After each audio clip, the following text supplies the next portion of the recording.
Hello there everyone, welcome back to our channel again. In today's quick video, you are going to see how to remove my WhatsApp from other devices. So to do that, let's head over to our WhatsApp application. Once you're there, make sure you have logged in into your account and then head over to the three dots icon on the top right. And here you will find the option of linked devices. Head over there.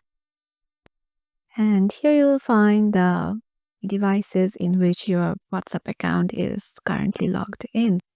So as you can see, there is two devices in which my WhatsApp account is currently logged in. So if I want to remove one of them, I can tap on it and this kind of layout will arrive in front of you. And from here, just tap on log out. And yeah, as you can see, the logout is currently pending. It will take some minutes. And yeah, the logout is done. So yeah, this is how you can remove your WhatsApp account from others' devices. Hope this video will help you out. Make sure to give our channel a subscribe and thumbs up to this video. And we'll see you in the next one.